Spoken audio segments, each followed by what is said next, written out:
तो ये रिपोर्ट आपने देखी है। उत्तराखंड में चारों धाम के कपाट खुलने की तिथियां तय हो गई हैं।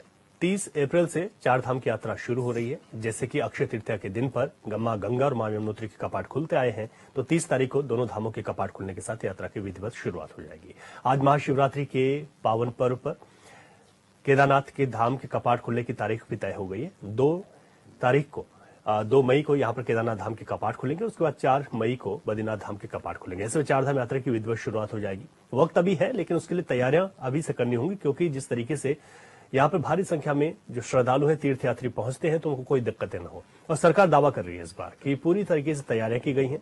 पिछली यात्राओं से भी सबक लेते हुए जो कमियां अगर रही तो उनको कैसे दुरुस्त किया जाए, इसको लेकर तमाम बैठकें भी की जा रही हैं और अभी आने वाले वक्त में की जाएंगी, ताकि यात्रा सुचारू ढंग से चल सके। इसी को लेकर यात्रियों की संख्या बढ़े, ये विपक्ष भी चाहता है और अच्छी बात है, सभी को चाहना भी चाहिए। लेकिन कई सवाल भी हैं कि सरकार की जो पूर्व में यात्राएं रही, भारतीय जनता पार्टी 2017 से उत्तराखंड में है, और जो अब यात्रा आने वाली है उसकी तैयारियों के जो दावे किए जा रहे हैं, उस पर कितनी हकीकत है, धरातल पर कितने वो साबित होंगे, इसी बात को लेकर चर्चा भी है। हमारे तमाम मेहमान हमारे साथ जुड़ गए हैं, स्वागत कर लेते हैं। भारतीय जनता पार्टी से नवीन प्रसाली जी हमारे साथ हैं। नवीन जी, आपका बहुत स्वागत है। कांग्रेस से अभिषेक भंडारी जी हैं, बहुत स्वागत है आपका। उत्तराखंड क्रांति दल से दीपक रावत जी हमारे साथ हैं और राजनीतिक विश्लेषक विजेंद्र रावत जी हमारे साथ वर्चुअल जुड़े हुए हैं। आपका बहुत स्वागत है विजेंद्र रावत जी। नवीन जी, चार धाम यात्रा की चारों धामों की तिथियां घोषित हो गई हैं कि कब किस धाम के कपाट खुलने हैं। ऐसे में क्या तैयारियां हैं सरकार की? और बहुत सारी ऐसी चीजें हैं जो कि व्यवधान होते हैं, चाहे वो आपदा हो, सड़कों के खराब हालात हो, स्वास्थ्य को लेकर सवाल उठते हैं। इन तमाम चीजों पर मुख्य फोकस किस तरीके से सरकार कर रही है ताकि सुचारू ढंग से चार धाम यात्रा संचालित हो सके? जी रवि जी, आज महाशिवरात्रि के पावन अवसर पर बाबा केदार के कपाट खुलने का भी तिथि तय हो चुकी है और इसके साथ ही चारों धाम कब कब खुलेंगे ये सब अब तिथियां तय हो चुकी हैं। और चार धाम यात्रा सनातन धर्म में एक बहुत बड़ी यात्रा है, एक बहुत प्रसिद्ध यात्रा है और उत्तराखंड के लिए खासतौर पर आर्थिक और पर्यटन के दृष्टि से बहुत ही महत्वपूर्ण यात्रा है। इसमें कोई व्यवधान न आए, सरकार हर तरह से पूरा प्रयास कर रही है। और आप देख सकते हैं कि सरकार ने यात्रियों की सुविधाओं के लिए जो सड़कों का निर्माण था, पुलों का निर्माण था और मरम्मत कार्य था, हेलीपैड बनवाने थे, ये सारे कार्य पूरे कर लिए हैं। और जगह जगह पर संचार की व्यवस्था को दुरुस्त किया जा रहा है। स्वास्थ्य के लिए बेहतर सुविधाएं कैसे हो सकती है, कहां कहां वो पॉइंट बन सकते हैं, उस पर काम कर लिया गया है। और मैं समझता हूं कि जिस प्रकार से पिछली अन्य यात्राओं से हर बार सरकार कुछ न कुछ सीखती है और अपनी तरफ से व्यवस्थाओं को चाक चौबंद करने का पूरा प्रयास करती है। और कुछ दिन पूर्व आपने देखा होगा कि काफी एडवांस में मीटिंग कर ली गई थी, जिसमें ये कहा गया था सरकार के द्वारा और सारे स्टेट्स के चीफ सेक्रेटरीज को लेटर लिख दिए गए थे कि कोई भी वीआईपी दर्शन 1 महीने तक नहीं होगा, ताकि आम श्रद्धालुओं को कोई भी वहां पर दुविधा ना हो, कोई कष्ट ना पहुंचे, इसका सरकार पूरी तरह से ख्याल कर रही है। और आर्थिक दृष्टि से भी, क्योंकि हमारे कई जिले इससे सीधे तौर पर प्रभावित होते हैं यात्रा से और कुछ जिले आंशिक तौर पर यात्रा से प्रभावित होते हैं, तो कुल मिलाकर यात्रा आप धर्म के हिसाब से और आर्थिकी के हिसाब से बहुत महत्वपूर्ण यात्रा है और सरकार इसको पूरा तरीके से चाक चौबंद तरीके से चलाना चाहती है और सुचारू रूप से इसको चलाएगी, ऐसी व्यवस्था सरकार ने की है। ठीक है अभिषेक भंडारी जी, हर बार हम देखते हैं कि जब भी नए साल पर चारधाम यात्रा की शुरुआतें होती हैं तो ये रहता है कि संख्या बढ़ेगी और हमने देखा भी हर वर्षों में लगातार संख्या में इजाफा हो रहा है। लोग आना चाहते हैं चारधाम यात्रा में। सरकार जिन तैयारियों की बात कर रही है, क्योंकि चारों धामों की तिथियां घोषित हो गई हैं, उन तैयारियों को कांग्रेस कहां देखती है? मैं सभी देशवासियों को, अपने प्रदेशवासियों को, आज महाशिवरात्रि का पर्व है, तो महाशिवरात्रि की पर्व की ढेर सारी बधाई और शुभकामनाएं प्रेषित करता हूं, अपनी पार्टी की तरफ से भी और अपनी तरफ से भी। सभी हमारे जो चार धाम है, चार धाम के कपाट खुलने की तिथि नियत हो चुकी है और हर वर्ष श्रद्धालु बहुत दूर दूर से, हमारे देश से नहीं विदेशों से भी लोग ये चाहते हैं कि हम किस तरह से अपने जीवन का पुण्य कमाएं, भगवान के दर्शन किस प्रकार से करें। सरकार से ये उम्मीद है कि सरकार दिन प्रतिदिन, अभी लग तो रहा है कि सरकार किस तरह से मुस्तैद है। ठीक है, सरकार, माननीय मुख्यमंत्री जी जिस तरह से समीक्षा कर रहे हैं या निर्देशित कर रहे हैं संबंधित अधिकारियों को कि आप इस तरह से देखें किस तरह से आपने ऑनलाइन ऑफलाइन की व्यवस्थाएं, ये एक्सरसाइज पहले हो जानी चाहिए। क्योंकि मैं एक चीज अपनी तरफ से एक सुझाव भी देना चाहता हूं, चाहे उसका व्यक्तिगत मेरा सुझाव समझें या पार्टी की तरफ से सुझाव समझें, कि जब आप ऑनलाइन रजिस्ट्रेशन या ऑफलाइन रजिस्ट्रेशन करते हैं तो बाहर से बहुत लोग आते हैं। जैसे अभी आपने देखा होगा प्रयागराज में कुंभ हुआ, तो लोग गए, थोड़ी बहुत दिक्कतें हुई और लोग अपना पुण्य कमा के अपना जल स्नान करके वापस आए, तो तारीफ भी होती है, कुछ असुविधाएं भी होती हैं जब बहुत ज्यादा भीड़ होती है। लेकिन यहाँ पे हम चार धाम में एक सबसे बड़ी दुखद बात ये लगती है कि सरकार, जब हमारी रजिस्ट्रेशन व्यवस्थाएं होती हैं, पहले रजिस्ट्रेशन भी नहीं होता था, ठीक है, तो जब लोगों को यात्रीगण यहाँ से हरिद्वार, बेसिकली इसका मुख्य हरिद्वार होता था, हरिद्वार से जब यात्रीगण अपनी विभिन्न माध्यमों द्वारा जाता था, तो इनको बार बार हर जगह बैरिकेड्स में रोका जाता है। या तो इस तरह की व्यवस्थाएं करें कि आपके, या तो प्रदेश सरकार खुद अपनी जो चाहे 4 व्हीलर्स हैं, 2 व्हीलर्स हैं, खुद व्यवस्था करे और बाहर की गाड़ियों को बाहर ही रोक दें, कि उससे एक मॉनिटरिंग भी हो जाएगी और उससे ये भी हो जाएगा कि कोई बाहर का यात्री जो जिसने 4 धाम यात्रा 4 या 5 दिन का अपना प्रोग्राम बना रखा है, 10 दिन 15 दिन या 20 दिन का न बन पाए। क्या होता है कि जब यात्रीगण जाते हैं तो उनको बार बार हर जगह पे बैरिकेड्स द्वारा रोका जाता है। चलो रोका जाता है, वो एक सिस्टम का हिस्सा है, लेकिन अगर हरिद्वार से बद्रीनाथ, हरिद्वार से केदारनाथ, हरिद्वार से गंगोत्री और यमुनोत्री, उनको अगर 10-10 जगह पे रोका जाएगा तो गाड़ियां भी वही हैं, यात्री भी वही हैं, तो उसकी मॉनिटरिंग की एक अच्छी व्यवस्था होनी चाहिए। ठीक है, बहुत पहले की बात कर रहा हूं, जब यहाँ पे आवागमन के साधन नहीं थे, यात्राएं तब भी होती थी, लोग ये चाहते थे कि हम अपने जीवन में एक बार 4 धाम का दर्शन कर लें। अब सुविधाएं बढ़ी हैं, यात्री भी तो बड़े, यात्री भी बढ़े हैं, सुविधाएं भी बढ़ी हैं, और उनको जो सुविधाएं हैं, मानिए चाहे आवागमन की हो, चाहे ठहरने की हो, चाहे दर्शन की हो, उसकी व्यवस्थाएं भी बढ़ी हैं। ठीक हुआ। नहीं, आपका सुझाव क्या है? सुझाव ये है कि जो लोग अपनी गाड़ी से आ रहे हैं, उन गाड़ियों के मतलब उत्तराखंड में जो एंटर करें, उसके बाद यहाँ की गाड़ियों से धामों तक जाएं, ये सुझाव है आपका? या तो ऐसा सरकार अगर करे, प्रोविजन हो, या फिर जो गाड़ियां यहां से एक बार चेक हो गई हैं उनमें एक व्यवस्था, क्योंकि आज के डेट में हर जगह ऑनलाइन सुविधा है। आप अपने अगले वाले बैरिकेड्स पे ये बता सकते हैं कि इतनी गाड़ियां इस टाइम, माने कोई हो सकता है 2 घंटा कहीं लेट हो गया या 3 घंटा लेट हो गया, लेकिन आपके पास एक मॉनिटरिंग की व्यवस्था रहेगी। जब बद्रीनाथ जी या कहीं भी जाते हैं, वहां पे मंदिर से पहले, जब जाने से पहले वहां पे यात्रियों के नंबर लिखे जाते हैं कि आपकी गाड़ियों में कितने लोग हैं, और जब वापस आते हैं तो उस दिन भी आपकी गाड़ी का नंबर नोट कर दिया जाता है और आपको बता दिया जाता है कि ठीक है आप जाइए। मैं ये बोलना चाह रहा हूं कि ये व्यवस्था हमारी, जब प्रदेश का, जब 4 धाम यात्रा का शुरुआत द्वार हरिद्वार है, तो यहीं से ये व्यवस्था होनी चाहिए। नहीं तो आप हर जगह, पिछली बार तो, अब केदारनाथ यात्रा का किस तरह से संतुलन बिगड़ा है, अभी से हम उन बातों को दोबारा कुरेदेंगे तो हमारी यात्रा पे बुरा असर पड़ेगा। मैं ये नहीं चाह रहा हूं, लेकिन मैं सभी के लिए एक सुझाव के तौर पे ये बता रहा हूं कि इनकी व्यवस्थाएं, चाहे होटल्स हैं, होटल्स में जब आपकी यहां से 100 गाड़ियां, 50 गाड़ियां या 500 गाड़ियां, 1000 गाड़ियां अगर वहां के लिए ट्रेवल करती हैं, तो वहां कितनी कैपेसिटी है, आप यहीं पे रोक सकते हैं उनको, या आगे उनको परमिट कर सकते हैं। अगर आप रास्ते में रोकोगे, बिना बताए रोकोगे, तो उनके लिए एक कष्टकारी होगा।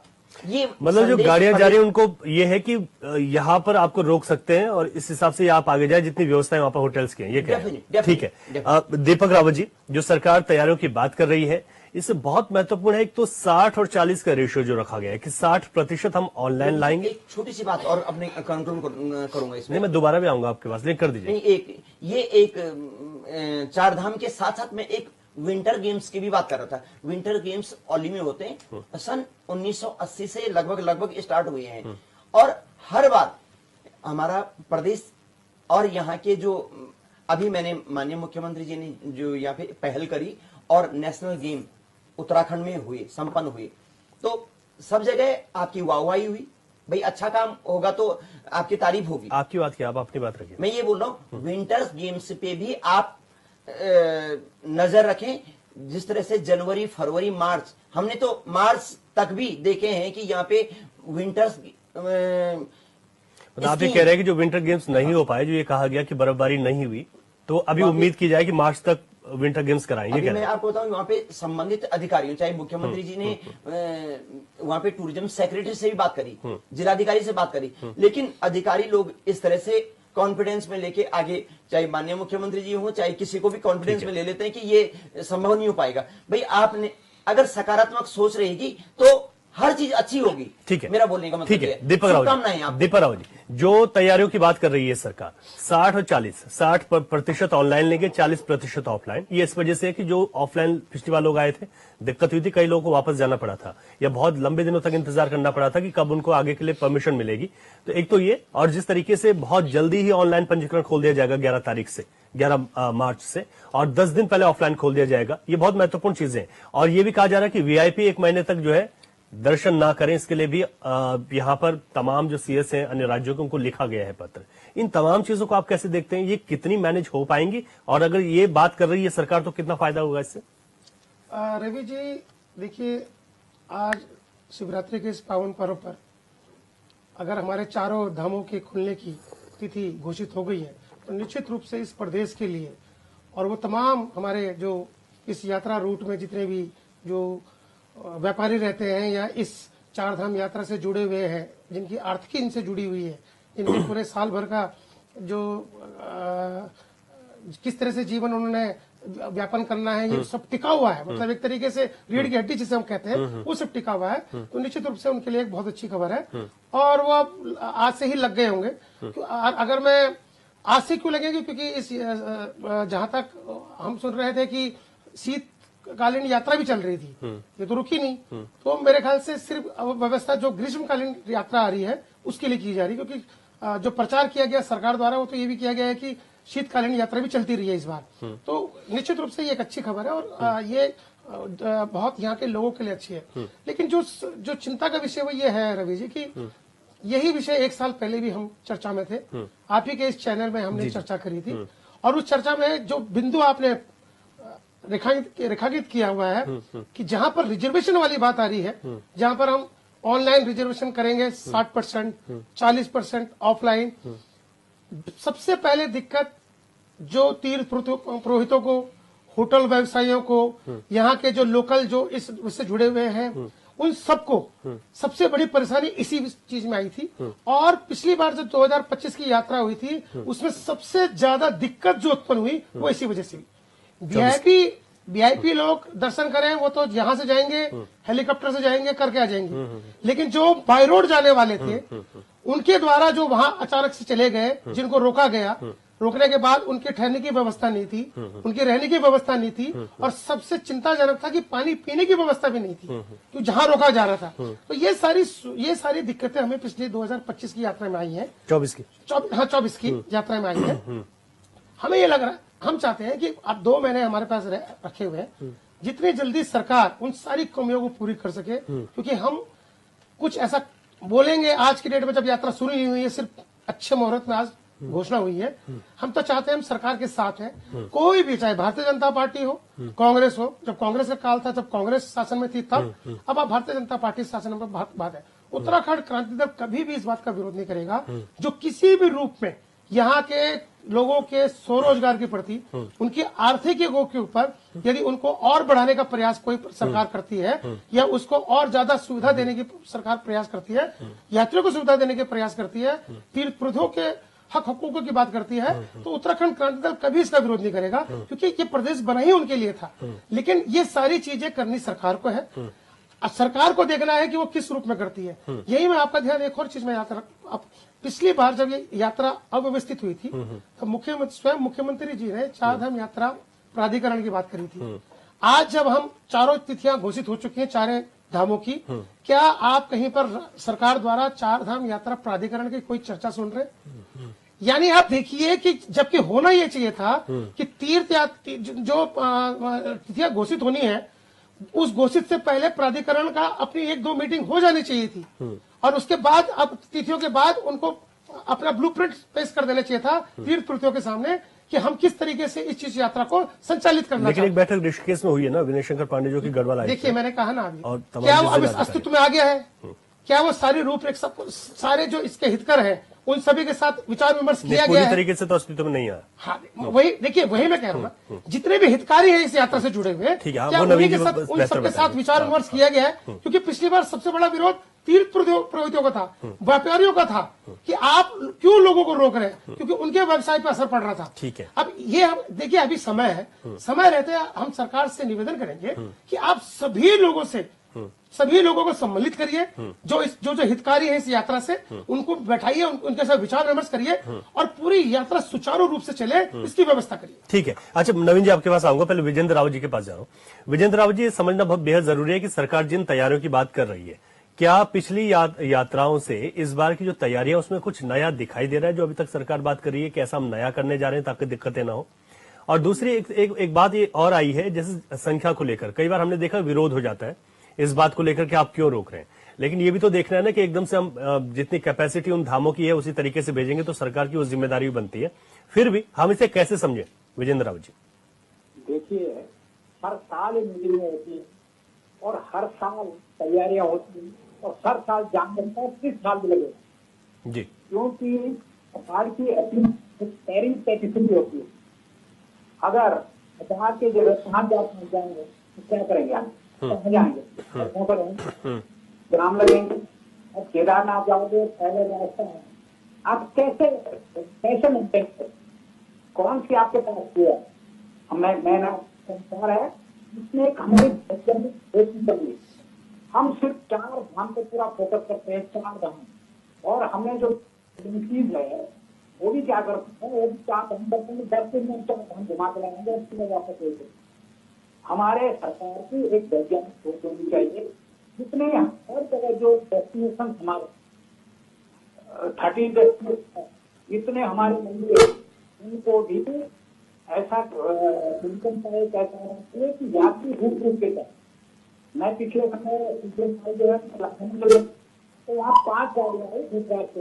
अच्छा विजेंद्र रावत जी, मैं इसलिए रोक रहा हूं आपको क्योंकि आपकी आवाज प्रॉपर नहीं मिल पा रही है, और एक बार फिर से संपर्क करेंगे आपसे कि आपकी आवाज प्रॉपर मिल जाए ताकि महत्वपूर्ण चीजें तो वो छूटे ना, क्योंकि समय किल होगा, समझ में नहीं आ रहा है, कुछ नेटवर्क प्रॉब्लम है। नवीन प्रसाली जी, जो यहाँ पर यूकेडी ने भी सवाल उठाया, मैं तो कह रहा हूं सरकार की जिम्मेदारी तो बनती है ना, लेकिन आप ये भी सवाल उठाएं, कई बार पहले भी इस तरीके चर्चाएं हुई कि भाई रोक ही क्यों, लेकिन रोक की आवश्यकता तो महसूस होती है, लेकिन कैसे मैनेज करेंगे ताकि लोग भी नाराज ना हो? इस तरीके की बात उठती है, भाई रोक क्यों रहे, सबको आने दीजिए। देखिए रवि जी, कोशिश तो यही है कि ज्यादा से ज्यादा लोग यात्रा में आए, रोका नहीं जा रहा है। इसलिए आपने देखा कि जो ऑनलाइन और ऑफलाइन का जो एक रेशो बनाया गया है 60 और 40 का, क्योंकि लोग जो ऑनलाइन जानते हैं, जिनके पास जानकारियां हैं, वो ऑनलाइन करते हैं, तो उसको ज्यादा तरजीह देने के लिए, क्योंकि भविष्य में सारी व्यवस्थाएं सुचारू रूप से चले। जो भीड़ अपने घरों से जो लोग अब रजिस्ट्रेशन करते हैं और एक प्लान बनाते हैं, तो वो प्लान व्यवस्थित हो सकता है, लेकिन एक मुहाने पर पहुंचकर वहां पर एक भीड़ एकत्रित होती है, श्रद्धालु आते हैं, उसको मैनेज करने में थोड़ा दिक्कत होती है। तो इसलिए रेशो जो 60-40 का है ये बनाया गया है, और भविष्य में ये रेशो और कम होता जाएगा लोगों में जैसे जैसे अवेयरनेस ऑनलाइन की बनेगी।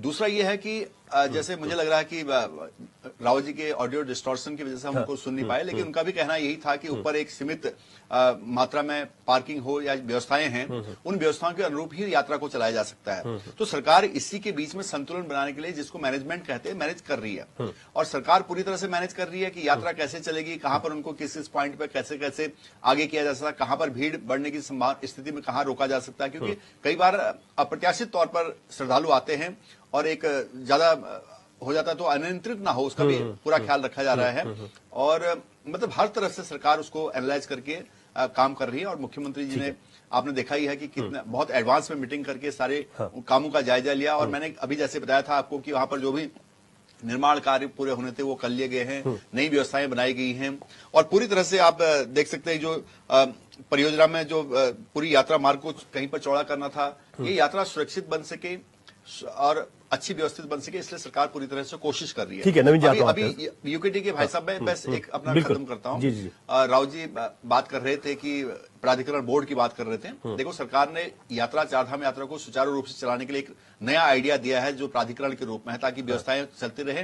राज्य देवभूमि है, देवभूमि यात्राएं चलती रहती है, तो उन यात्राएं हमेशा सुचारू रूप से चलती रहे, इसके लिए प्राधिकरण बनाने की बात हुई है। और प्राधिकरण में इस बार सारे जो तीर्थ पुरोहित हैं, हक हकूकधारी हैं, उनके साथ मुख्यमंत्री जी बैठ गए हैं। आपको याद होगा पिछली बार मीटिंग हुई थी, इवन प्रधानमंत्री जी ने भी उनको बुला लिया है। तो आप समझते हैं कि यहाँ इस स्तर तक बातचीत हो गई है और उनसे जो सुझाव मांगे गए हैं, कुछ सुझाव आ भी गए हैं, कुछ के आने बाकी है। तो एक प्रक्रिया चलती है, कोई एक रात में ही डिसीजन नहीं लिया था, क्योंकि ऐसे डिसीजन जो पूरे तौर पर समन्वय नहीं हो पाता, उसमें बाद में वापस भी लेने पड़ते हैं। और सरकारें जो जनहित में होता है वो करती है। तो इसलिए मेरे कहने का मतलब है कि जनहित की सरकार है और उत्तराखंड की जनता ने भरोसा किया, तो उस भरोसे को कायम रखने के लिए माननीय मुख्यमंत्री जी दिन रात सरकारी प्रशासन के साथ, लाव लश्कर के साथ घूम भी रहे हैं, उस व्यवस्था को मॉनिटर भी कर रहे हैं और अलग अलग लोग डिप्यूट किए हैं ताकि कोई एरर उसमें ना रहे। तो सरकार की पूरी मंशा है और मैं समझता हूं यहाँ पर जो बात है, पैनलिस्ट जो प्रवक्ता है उनका भी यही चाह है, अगर उसको पॉजिटिव उसमें लिया जाए कि यात्रा बहुत अच्छी चले और बहुत अच्छी यात्रा चले, इससे सरकार पूरी तरह से काम कर रही। मैं सबको आश्वस्त ठीक है। विजेंद्र रावत जी के पास एक बार फिर से चल रहा हूं, जुड़ गए हमारे साथ। विजेंद्र रावत जी, मेरा सवाल यह था कि क्या लगता है कि सरकार कुछ नया कर रही है व्यवस्थाओं को लेकर, और क्या व्यवस्थाएं होनी चाहिए? देखिए, मैंने पहले कहा कि एक किसी जगह के पहाड़ की एक कैरिंग कैपेसिटी होती है और अगर ज्यादा यात्री पहुंच जाएंगे तो वही अराजकता होगी, आप कुछ भी कर लीजिए। हमारा कहना ये है कि इसमें शामिल करना चाहिए टूरिज्म, फॉरेस्ट और जो हमारे और डेस्टिनेशन है, ताकि हमारे यात्री जो है धीरे धीरे जाए दूसरी देश में, क्यों वो घूमना चाहते हैं। पिछले साल मैं लाखामंडल में था, 4 बसें आई, उन्होंने कहा साहब इतना शानदार, हम तो यहाँ एक दिन रहना चाहते हैं। लेकिन उनके जो एजेंट हैं जिन्होंने गाड़ियां बुक रहे, उन्होंने कहा साहब नहीं, हम वहाँ नहीं रुक सकते, हमारा जो ठेका है वो उसमें कर रखा है। उमाओं मंडल, दरबार मंडल के जो बसें हैं, उनको भी अपना जो टूरिस्ट पैकेज है इस तरह बनाना चाहिए कि रास्ते में रुक रुक पे जाए, तो हमारे और डेस्टिनेशन है, ताकि रोजगार भी, अब 4 धाम है, सारा रोजगार उन्हीं सड़कों पर होता है, उन्हीं होटलों पे होता है। जो हमारे और उत्तरकाशी में आप देखिए, पुरी का एक मंदिर निकला जिसमें आपने देखा होगा कि उड़ीसा के और केरल के लोग वहां पहुंचने लगे। जी, उनको डेवलप कीजिए और हमारे हमको जो है डिस्ट्रीब्यूट करना चाहिए ये यात्रियों को, जो टूरिस्ट हैं वो घूमना चाहते हैं। ठीक है, ठीक है। एक बार फिर बद्रीनाथ और इतना फ्रस्ट्रेट यात्री हो जाता है कि वो किसी भी हालत में वो यात्रा करके वापस भागना चाहता है। हमें उनको सुविधाएं प्रोवाइड करनी चाहिए। और जो हमारे डेस्टिनेशन है, जैसे आप यमुनोत्री रोड पे जब जाएंगे, लाखामंडल इतना शानदार है, वहाँ होम स्टेज हैं। आप जाइए उधर, जब आप मासु देवता के इसमें जाएंगे, उनको भी उसमें कॉपरेट कीजिए। आप जाइए सांकरी की तरफ जाइए, तो जो हमारा बाहर से जो टूरिस्ट आता है या यात्री आता है, उसको कैसे हम और जगह ले जा सकें, ये व्यवस्था होनी चाहिए। हर साल वही गाना, 4 धाम, वही जाम, और बारिश होगी तो क्या करोगे आप? किसी भी पहाड़ की कैरिंग कैपेसिटी अपनी होती है, वहाँ आप एक लिमिटेड संख्या में जा सकते, आप ज्यादा नहीं, क्या सुविधाएं कर लोगे आप मुझे ये बताइए।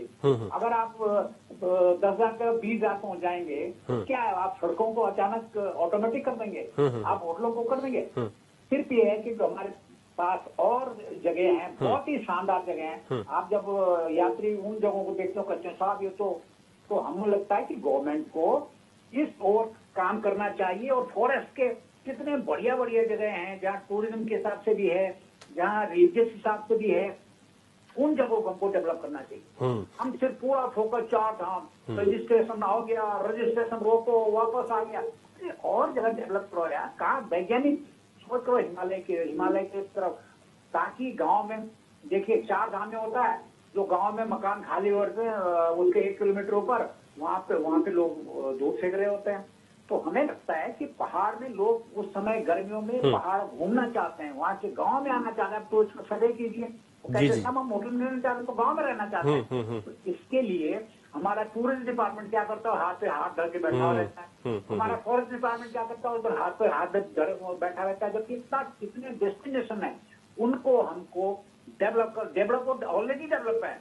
गवर्नमेंट की ये दायित्व है कि जो ट्रैवलिंग एजेंसी जब उनसे बात करे भाई इस तरह के आप पैकेज बनाओ ताकि हमारे यात्री रुक के जाएं और वहाँ एकदम लोड 4 धाम पे न पड़े। और उसमें क्या होता है, न रोजगार प्रॉपर मिल पाता और इतना फ्रस्ट्रेट यात्री हो जाता है, वो किसी भी तरह बाहर भागना चाहता है, अपने वापस जाना चाहता है। यात्री जब आए उनको, ताकि हमारे रोजगार जो है वो फैले और जगह भी फैले। आप जब बद्रीनाथ केदारनाथ पंच केदार कितना शानदार, आदि बद्री कितने बढ़िया, आप वहां जाओगे तो ऐसा लगता है कि कहाँ पहुंच गए। ये हमको, और ये ड्यूटी सरकार की है, ये ड्यूटी सारे डिपार्टमेंट्स की है, ये ड्यूटी उन लोगों की है जो ट्रैवलिंग का काम करते हैं, उनके साथ कोलैबोरेशन किया जाए। हम सिर्फ ऋषिकेश बैठ जाते हैं, उसके बाद हंगामा, रजिस्ट्रेशन रोको, ये रोको, ये तो हमारे सौभाग्य की बात है कि इतने यात्री आते हैं, उनको हम मैनेज नहीं कर सकते हैं। और मैनेज तब होगा 4 धाम, सिर्फ 4 धाम में हम सुविधाएं कर दो, कैसे मैनेज करोगे। पहाड़ के अपने कैरिंग कैपेसिटी होती है, उनको हम और जगह फैलाएं।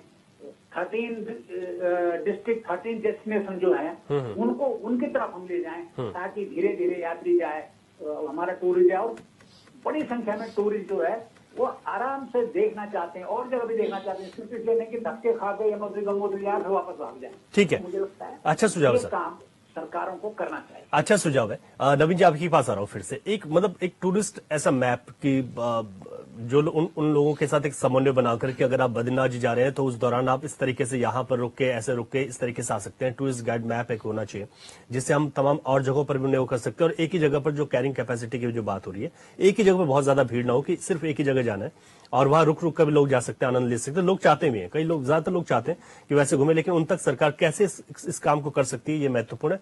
दूसरा, कांग्रेस ने भी एक सवाल यहाँ पर ये उठाया कि जो गाड़ियां आ रही हैं उसके बाद जैसे अगर हरिद्वार जो कोई प्रवेश द्वार जहां से, वहां से उत्तराखंड की जो गाड़ियां उनसे आगे जाया जाए तो एक रोजगार भी मिलेगा और साथ ही उन लोगों की गाड़ियां। और एक बात इसमें और भी आई थी जब हम चर्चा करते हैं इस तरीके की कि जो यहाँ के जो पहाड़ पर जो लोग गाड़ियां चलाते हैं उनको ज्यादा एक्सपीरियंस है यहाँ की सड़कों का, यहाँ के मौसम का, तो वो भी एक फायदा रहेगा कि कोई बाहर से आए तो इस तरीके के हादसे भी रुक पाएंगे उससे। तो ये कैसे मैनेज होगा? देखिए रवि जी, सुझाव सभी के अच्छे हैं। विजेंद्र रावत जी की जहां पर बात है तो मैं कहूंगा वो वही बात कर रहे हैं जो माननीय मुख्यमंत्री जी कर रहे हैं और उन्हें करके भी दिखाया। जब माननीय प्रधानमंत्री मोदी जी को कैलाश, आदि कैलाश तक लेके गए थे और आप देख सकते हैं कि मानस खंड की भी बात की जाती है केदार खंड के साथ साथ। तो पूरे उत्तराखंड का समग्र विकास हो, ये सरकार का ध्येय है, सरकार का एजेंडा है, उसका विजन है और उसी दिशा में हम काम कर रहे हैं। एक 4 धाम हमारी पुरानी पुरातन यात्रा है, इसको तो करना ही करना है। इसके अलावा और भी डेस्टिनेशन जो है उनको भी डेवलप किया जा रहा है और वहां पर चौड़ी सड़कें बनाई जा रही हैं, पुल बनाए जा रहे हैं ताकि लोग वहां तक पहुंच पाए। और सरकार की वेबसाइट पर भी यहाँ के सारे डेस्टिनेशन लिखे हुए हैं। लेकिन एक बात उन्होंने बहुत अच्छी कही कि जो ट्रेवलर टूरिस्ट गाइड होते हैं, दूसरे होते हैं, उनको इस बात की जानकारी ज्यादा जानी चाहिए। सरकार उस दिशा में भी काम कर रही है ताकि वो लोगों को बता सके, क्योंकि बहुत सारे लोग इंडिविजुअल आते हैं, उनको पता नहीं होता कहाँ पर क्या है। लेकिन अब जो जैसे मोबाइल का जमाना है, आप गूगल से सर्च कर सकते हैं, दूसरे और भी ऐप हैं आपको गाइड करते हैं। तो ऐसे में बहुत आसान हो गया है और लोग जा रहे हैं उन जगहों पर, ऐसा नहीं कि नहीं जा रहे। हर बार आप देखते हैं कि उसका फुटफॉल बढ़ता जा रहा है और ये हो रहा है। और मैं समझता हूं कि 2-4 साल की बात है जिसमें हमारे पूरे उत्तराखंड में लोग घूमने लगेंगे और उनको पूरा डेस्टिनेशन सेट हो जाएंगे। और बहुत अच्छी बात है कि टूरिज्म डिपार्टमेंट, फॉरेस्ट डिपार्टमेंट और डिपार्टमेंट का आपसी कोऑर्डिनेशन और अच्छा करके हम इसको और अच्छी तरह से जा सकते हैं और ये सुझाव लेने लायक है। लेकिन सरकार इस पर आंशिक तौर पर काम कर रही है और आने वाले समय में बहुत अच्छी तरह से हो जाएगा। ठीक है, तो क्योंकि माननीय मुख्यमंत्री जी ने जो पहल की थी दोनों खंड को, केदार खंड, मानस खंड को टूरिज्म वहां पर डेवलप करने के लिए एक बहुत बड़ी पहल थी। माननीय प्रधानमंत्री जी जब वहां गए तो पूरा दुनिया का ध्यान उस ओर गया और उस दिन आपने देखा कि सर्चिंग सबसे ज्यादा बढ़ गई थी और आदि कैलाश को लेकर, गुंजी उस गांव को लेकर पूरा वहां पर एक लोगों में उत्सुकता रही। और प्रधानमंत्री जी वैसे ही अपने आप में ब्रांड एम्बेसडर हैं, जहां जाते तो चर्चा में हैं। अभी गंगोत्री भी जा रहे हैं, नया हेलीपैड वहां पर बना है और उसकी भी सेवाएं शुरू होंगी और भी कहीं पर रोपवे बना रहे हैं, कहीं पर कुछ बना रहे हैं। तो सरकार अपनी तरफ से आप देख सकते हैं कि अगर आपने इन दिनों अभी पिछले 1 साल के दौरान अगर हिमालयी क्षेत्र में जो बॉर्डर एरियाज हमारे उनके अगर कहीं भ्रमण किया हो, यहां से लेकर अगर मैं बात करूं कि दारमा वैली 650 किलोमीटर है, यहां से लेकर उत्तरकाशी की जो टनल है बन रही है, दूसरी सब अगर आप देखते हो तो जो इंफ्रास्ट्रक्चर जिस गति से और विस्तार से बन रहा है वो हमारे डेवलपमेंट के लिए है और उससे हमें ही फायदा होने वाला है। तो जो आपकी चिंताएं हैं और आपकी शिकायतें हैं ये बहुत कम समय में पूरी होने वाली हैं। आप देखना कि यहाँ पर बहुत अच्छी व्यवस्थाएं बनेगी और सरकार इसी दिशा में पूरी तरह से काम कर रही है। ठीक है, अभिषेक भंडारी जी, जिस तरीके से भारतीय जनता पार्टी ये कह रही है, चाहे उसमें ऑल वेदर रोड हो, रोपे हो। अभी देखिए, पिछली बार जब यात्रा शुरू हुई थी तो हमने देखा था कुछ तस्वीरें आई थी यमुनोत्री से, क्योंकि वहां पर रास्ता है, जो लोग गए हैं, आप लोग गए होंगे, आपने देखा कि वहां पर ऐसा रास्ता है कि उसको चौड़ा भी नहीं किया जा सकता। वहां पर परिस्थितियां कुछ इस तरीके की हैं। रोपे का निर्माण हो रहा है, अभी उसके बहुत नजदीक जो है हेलीपैड का निर्माण भी कर दिया गया। सरकार की जो ये कोशिशें हैं, हम कुछ साल बाद देखेंगे कि ऋषिकेश कर्णप्रयाग रेल लाइन भी शुरू हो जाएगी, चारधाम के लिए बहुत बड़ी तौर पर इसे देखा जा रहा है। तो सरकार की इन कोशिशों को कांग्रेस कहां देखती है? जो सरकार कह रही है कि हम ये काम कर रहे हैं, वहां तक सड़क की बात हो, मोबाइल कनेक्टिविटी की बात हो, जो तमाम चीजें की जा रही हैं यात्रा को सुगम बनाने के लिए। रवि जी ने आपने बहुत अच्छा पॉइंट बताया कि सरकार किस दिशा में कोशिश कर रही है और इसका रिजल्ट क्या होगा। ठीक है,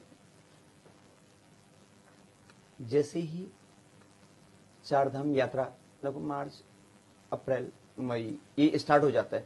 अब तो शीतकालीन यात्रा भी चल रही है, लेकिन शीतकालीन यात्रा का भी आंकड़ा आएगा कि शीतकालीन समय में कितने यात्री पहुंचे हमारे उत्तराखंड में। इसके लिए 50,000 का एक मोटा मोटा आंकड़ा है जी कि पहुंचे। तो अभी माननीय मुख्यमंत्री जी और प्रधानमंत्री जी इन लोगों का भी काफी हो रहा।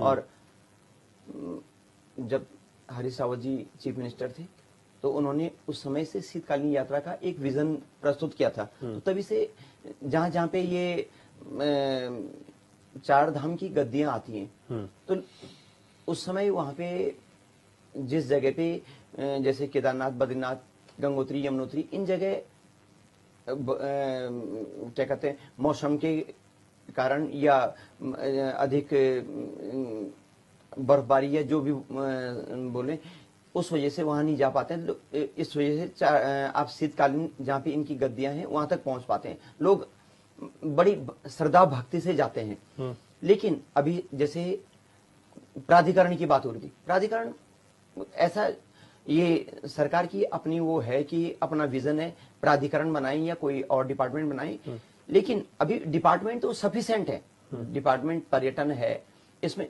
फॉरेस्ट है, यातायात है, बहुत सारे डिपार्टमेंट इसमें सहयोगी होते हैं। पुलिस का डिपार्टमेंट है। इससे पहले क्या बोलते हैं, हमारा बद्रीनाथ केदारनाथ मंदिर समिति भी थी। बद्रीनाथ केदारनाथ मंदिर समिति का इतिहास रवि जी थोड़ा सा एक क्षणिक बताता हूं कि ये ऐसा मंदिर समिति है जिसमें इनका मुख्य कार्याधिकारी राज्यपाल हुआ करते थे, महामहिम राज्यपाल हुआ करते थे, और इनके सदस्य वरिष्ठ सांसदगण या मंत्रीगण इस तरह होते थे। आज इस समय लगभग इसकी साखगिरी है। बद्रीनाथ केदारनाथ मंदिर समिति पे कितने बड़े बड़े आरोप लगे।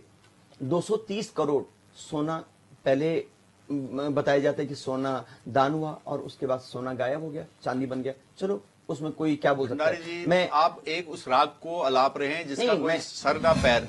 मैं कह रहा हूं कि आपके पास कुछ है तो कोर्ट, हम पिछले कई सालों से आपको बोलते आ रहे हैं, आपका ये मनगढ़ंत आरोप जो है बार बार लगता है और ये मनगढ़ंत है। आप 230 किलो सोना किसने वहां पर दिया, पहले तो उसके कागज लाइए। आप 230 किलो सोना दिया, फिर कैसे गायब हुआ, कुछ उसके पास आपके प्रमाण हो तो कोर्ट में जाइए, पुलिस में जाइए, कहीं एफआईआर तो दर्ज कीजिए।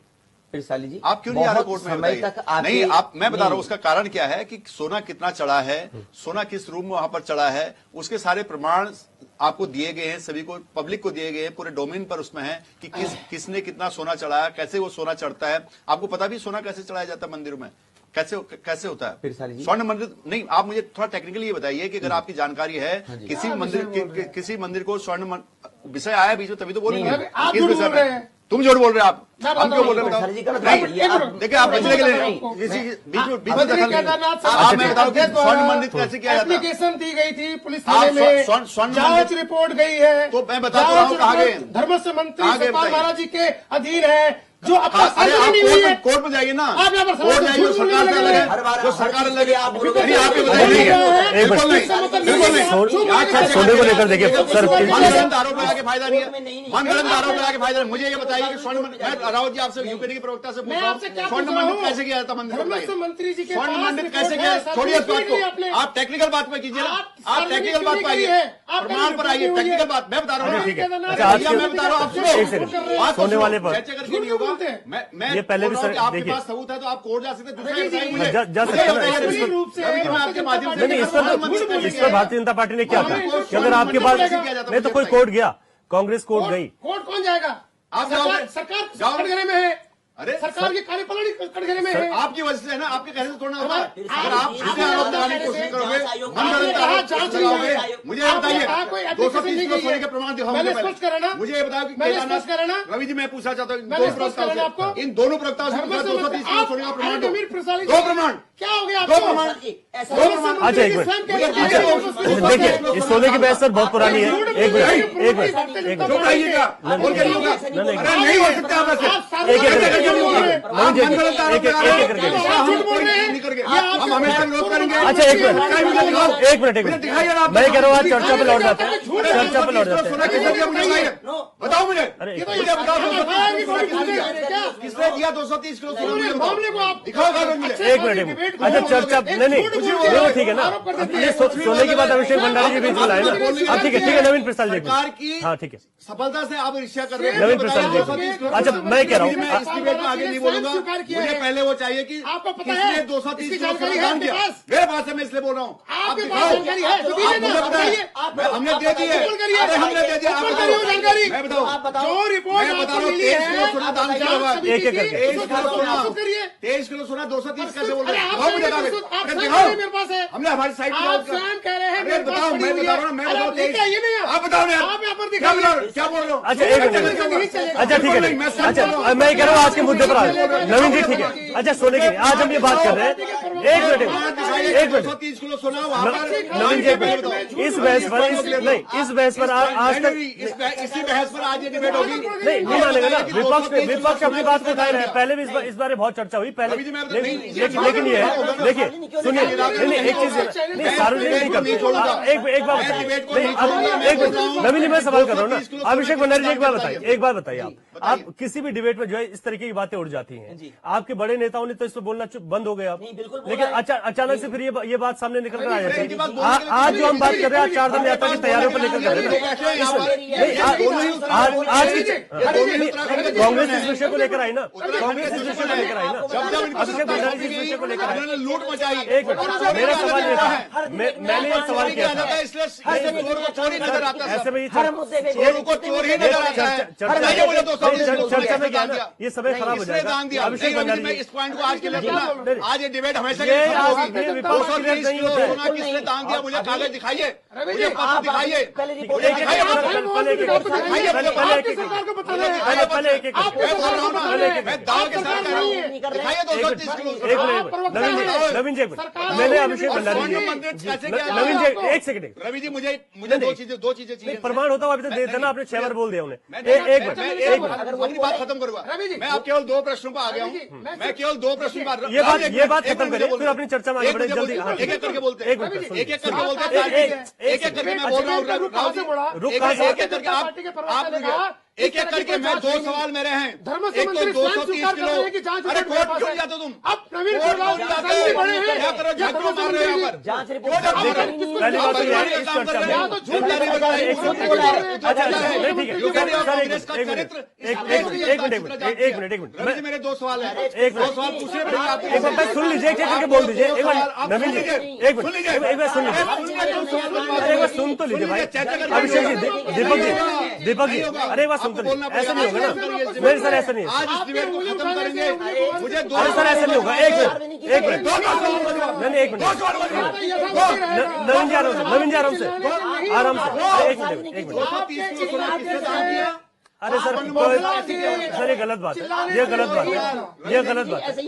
बात है सब आप सभी लोगों की गलत बात है। अभिषेक भंडारी जी मैंने आपसे सवाल ये किया था जब हम चर्चा करें मैंने आपसे कहा इंफ्रास्ट्रक्चर किस तरीके से डेवलप हुआ। आप सोने पर चले गए जो सवाल ही नहीं है आपने पहले तो उस ले गए। अब आपसे भारतीय जनता पार्टी पूछ रही है कि भाई 230 किलो सोने का कहां पर आपके पास कोई लेटर है जिसमें 230 किलो। एक मिनट जवाब दे रहा हूँ इनको। जी एक मिनट दीपक जी मैं आ रहा हूँ। ठीक है अभिषेक जवाब दीजिए। अरे एक सर ये गलत बात दीपक राव जी गलत बात है। दीपक राव जी गलत त्रिशाली अरे एक मिनट, दीपक रावत जी, एक मिनट, अभिषेक भंडारी जी, अभिषेक भंडारी जी, अरे सुन तो लीजिए भाई, अभिषेक भंडारी, एक मिनट, अभिषेक भंडारी जी, आप जवाब नहीं बोल सकते आप, एक मिनट, नवीन जी सुन तो लीजिए, अरे सर एक मिनट, इनका व्यवहार देखिए विपक्ष के प्रति। जवाब तो सुनिए, अरे एक मिनट, अरे दीपक रावत जी, एक मिनट भाई, दीपक रावत जी, नवीन जी, एक मिनट, सवालों का जवाब छोड़ना नहीं, यहाँ से उठने नहीं दूंगा, ऐसे नहीं उठोगे। अरे आप उठने लायक आप नहीं हो। अरे सर एक मिनट, मैं जवाब तो ले लूं। अरे अभिषेक भंडारी जी, अभिषेक भंडारी जी, 230 किलो सोना केदारनाथ में लगा, क्या प्रमाण है आप पे 230 किलो सोना लगा? अब सुन लीजिएगा अभिषेक भंडारी जी, मैं बता रहा हूँ, शांत रहिए, मैं बता रहा हूँ। 230 किलो सोना केदारनाथ में लगा, हाँ जी। क्या प्रमाण है आपके पास 230 किलो सोना केदारनाथ में लगा? बद्रीनाथ केदारनाथ मंदिर समिति, मैं आपको बता रहा हूं, जब इस पे 1 साल पहले, पिछले साल जब इसमें ये पाया गया कि जब खुद अध्यक्ष ने, मंदिर समिति के अध्यक्ष ने ये बोला कि 230 किलो सोना नहीं है, अब 23 किलो सोना बचा हुआ है। 230 किलो सोना, मैं अभी अरे नवीन जी, मैं पहले बोलने तो दो। बिल्कुल नहीं क्यों, क्या इधर के बाद ऐसा नहीं होता है, आप डिबेट में ऐसे बिल्कुल ऐसे ही अब होगा। देखो आज ऐसे की नहीं चर्चा, छोड़ेंगे नहीं। अभिषेक भंडारी, अभिषेक भंडारी, ऐसे नहीं छोड़ेंगे। आपका गठबंधन होगा, यूकेटी कांग्रेस का गठबंधन होगा, लेकिन आपको सच्चाई से नहीं कह सकते। एक मिनट, सच्चाई से नहीं कह सकते हो। गठबंधन कर लो। अच्छा, एक मिनट, मेरी रिक्वेस्ट है आप तीनों लोगों से, मेरी रिक्वेस्ट है आप तीनों लोगों से, इस विषय पर हम एक दिन, इस विषय पर एक दिन दुकान खुलनी है, आपकी दुकान खुलनी है। इस विषय पर एक दिन पूरे घंटे चर्चा कर लेंगे। 230 आप प्रमाण हमसे मांगे ना। हाँ ठीक है, एक भारतीय मिनट, जनता हाँ, पार्टी, गठबंधन कर लो, भारतीय जनता पार्टी गठबंधन कर लो। मांगिए। अरे गठबंधन कर लो, गठबंधन छोड़ लो। अरे मेरे सवालों का जवाब दो। प्रमाण मांगिए उनसे। दीपक रावत जी, सवालों का जवाब दो। दीपक रावत जी, मैं आप यही तो बोल रहे हैं आपसे, यही तो कह रहे हैं आपसे। जिस मुंह से आप बोल रहे आपने हो हमसे उससे प्रमाण बोल भी मांगा तो ना। सकते हो, ये हमारे पास भारतीय जनता प्रमाण पार्टी के है। प्रवक्ताओं से अरे कुछ भी प्रमाण हवा मांगिए बोल दोगे, कि जो आरोप कोई भी लगाए हवा हैं, बोल दोगे, हवा में नहीं। कुछ भी बोल दोगे, धर्म से मैं- मंत्री से अरे बात प्रमाण आप है, कौन है? संयम रखो। उन्होंने कहा था कि ठीक है, जांच अच्छा रिपोर्ट चलिए, तुम्हारी लाइन होगी। ठीक है, नहीं निकला ना, पार्टी कोई शिकायत समाधान नहीं करेगी। निकला, उन्हीं की बात को कोई आगे बढ़ा समाधान रहे नहीं निकला, समय खराब हुआ, इससे उन्हीं पहले की इसका बात को समय आगे खराब बढ़ा हुआ, रहे रवि जी, इसी वजह से, अब दूसरी बात, इनके पास जवाब, इसी वजह से। दूसरा सवाल मेरा प्लीज, मैं अरे सब जवाब आपके पास है, सब जवाब आपके पास है, सब जवाब आपके पास जवाब है। देना है। ये बैठे ना तो यहाँ पर, ये जवाब दो बैठे, सवाल तो विपक्ष के नहीं, एक एक सवाल बात होगा होगा क्या? क्या? आज के अरे सर हमारे साथ विजेंद्र रावत जी, हमारे साथ विजेंद्र रावत जी, तीनों लोगों से रिक्वेस्ट है, अरे एक सेकंड, तीनों लोगों से रिक्वेस्ट है, तीनों लोगों से रिक्वेस्ट है, प्लीज एक मिनट, विजेंद्र रावत जी, मंडित कैसे होता है मंदिर, मुझे बताइए अभी। एक मिनट, कैसे स्वर्ण मंडित अरे होगा, आप क्या अरे क्या आपको उसी तरह? बताएं। अब ठीक है, जब बताना ही नहीं है उन्हें तो ठीक है, बात खत्म होगी, विपक्ष बात पूछ खत्म, रहे हैं, बात आप खत्म, कौन मैं है? आपके बात बुद्धि खत्म, के स्तर को समझ बात बहुत खत्म, धन्यवाद। एक मिनट, मेरा पक्ष हो गया। एक मिनट, बोलना, ठीक है, समझ गया, ठीक है, मैं अब आपके रुको, स्तर को समझ गया हूँ, अब एक सेकंड, मैं आपके स्तर ठीक है, को समझ गया हूँ। अब मैं विजेंद्र रावत जी के पास जा रहा हूँ आप भाई, ठीक है, सर बहुत हो गया, दीपक जी बहुत हो गया, दीपक जी बहुत हो गया, कुछ भी नहीं है, आप ठीक है दीपक जी, माना जाता ठीक है, ऐसे ही सर आप ऐसे ही उत्तर की अपेक्षा सर है। अरे दो तो विजेंद्र रावत जी आपके पास आ रहा हूँ, विजेंद्र रावत जी, ठीक है, ये सोने वाला मामला एक बार फिर से सामने आ गया, इससे पहले भी 50 तरीके की चर्चा हुई, भारतीय जनता पार्टी ने ये कहा, सीधे तौर पर कहा है कि भाई जिसको दिक्कत है वो जा सकता है और वो कोर्ट में जाए, उसके बाद कोई प्रमाण दिखाए। मैं तो कहता हूं दिखाना भी चाहिए, ताकि ये हमारे ऊपर भी बड़ी मुसीबत है कि जब ये वाला प्रकरण सामने आता है, भारतीय जनता पार्टी कहती नहीं था, विपक्ष कहता 230 किलो था, और भारतीय जनता ठीक है, पार्टी के जनता ठीक है, ये बात हुई खत्म। विजेंद्र रावत बोल जी, दिया, अब आता है आज के मुद्दे पर, झूठ बोल रहे हो, एक मिनट, आपका तो झूठ आवाज, पकड़ना है। सर मैं रिक्वेस्ट कर रहा हूँ, बनाई है, आप जनता के सामने कैसे जाएगी? नहीं नहीं, आप लोग को अरे फिर मंगल आवाज डाउन सरकार करनी ने बनाई पड़ेगी, है। आवाज डाउन करने फायदा नहीं है सर। विजेंद्र रावत जी, मैं विषय पर वापस आ जाता हूँ, क्योंकि मैं सोने वाला विषय आपसे नहीं पूछ रहा हूँ। इंफ्रास्ट्रक्चर की बात करती है भारतीय जनता पार्टी, इंफ्रास्ट्रक्चर क्या बेहतर बन रहा है चारधाम यात्रा मार्गों के लिए, यहाँ पहुंचने वाले श्रद्धालुओं के लिए? विजेंद्र रावत जी। निश्चित बन रहा है, ऑल वेदर रोड बन रही है, उस पर ट्रेन जाएगी, हाँ। लेकिन क्या हम अभी अपनी तैयारी कर रहे हैं, राज्य सरकार की हम बात कर रहे हैं। ऑल वेदर रोड तो सेंट्रल की है। धीरे धीरे क्या होगा कि लोग जाएंगे 5 घंटे में 6 घंटे में केदारनाथ बद्रीनाथ जाएंगे, वहां पे भोग करेंगे और वापस चले जाएंगे। हाँ हाँ, उससे क्या होगा कि जो रास्ते में हमारे डेस्टिनेशन है, हमें उसके साथ साथ इनको भी डेवलप करना पड़ेगा, ताकि वहाँ यात्री रुके, वहाँ टूरिस्ट रुके, उन क्षेत्रों में टूरिस्ट रुके। नहीं तो जो हमारे तमाम जो रोड्स है, ट्रेन है, लोग आएंगे और जाएंगे। तो मुझे लगता है उसके लिए हमें अभी से सरकार को, राज्य सरकार को अभी से शुरुआत करनी पड़ेगी, जो हमारे बहुत ही शानदार डेस्टिनेशन है जगह जगह।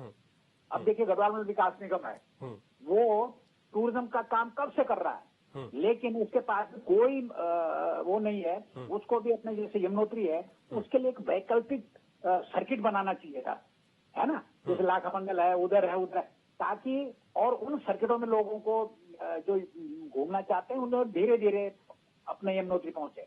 तो इस तरह के सर्किट नहीं बना पा रही है गवर्नमेंट, वो सारा फोकस 4 धाम, तो 4 धाम पे अगर जाएगा तो और जगह भी डेवलप होंगे। तो मुझे लगता है, और जो एजेंसीज हैं, जो ट्रैवलिंग एजेंसीज है, उनसे हम बात ही नहीं करते, वो भी इससे उनको बुलाए, उनके जो अपने सर्किट है, टूरिज्म क्या करता है, टूरिज्म में बैठा हुआ है, टूरिज्म को छोटे सर्किट बनाने चाहिए, उसको प्रचारित करना चाहिए कि यमुनोत्री का, अगर यमुनोत्री आप सीधे न जाके ये सर्किट आप 3 दिन इन सर्किटों में घूमिए, गंगोत्री के जाए तो इन सर्किटों में घूमिए, केदारनाथ जाए तो उससे पहले इन सर्किटों में आप घूम सकते हैं। वो सर्किट बने, यात्री जाए, और जब प्रचारित होगा कि वहाँ ये काली मठ है, इन जगह लोग जा सकते हैं। अब आप सारा फोकस आप 4 धाम पे करेंगे तो अगर भीड़ बढ़ेगी तो क्या करेंगे, पुलिस वाले क्या करेंगे बेचारे, वो रास्ते में बैरिकेड लगा देते हैं। हाँ। वहाँ फिर यात्री भूखे प्यासे अपने पूरे दिन भर बैठे रहते हैं। तो मुझे लगता है हमें वैज्ञानिक सोच की जरूरत है। हमारे पर्यटन, जो हिमालयन पर्यटन है, उससे वैज्ञानिक तरीके से हमको सोचना पड़ेगा, छोटे सर्किट बनाने पड़ेंगे, और उसके लिए सभी स्टेक वाले उसमें शामिल हो।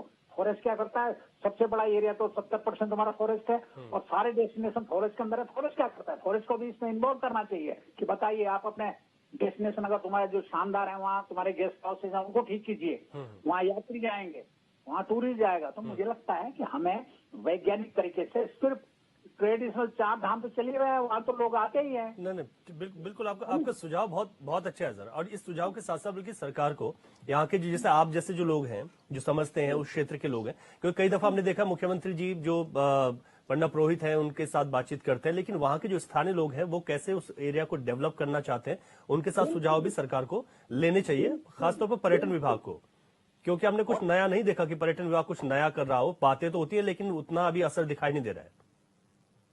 पर्यटन विभाग के पास अब उनका आप जो साइट देखिए, उनके नाम ठीक से नहीं लिखे हुए, जो टूरिस्ट स्पॉट है, बहुत बढ़िया जगह है, वो नाम भी ठीक नहीं लिखे हुए, काम ही नहीं करते वो।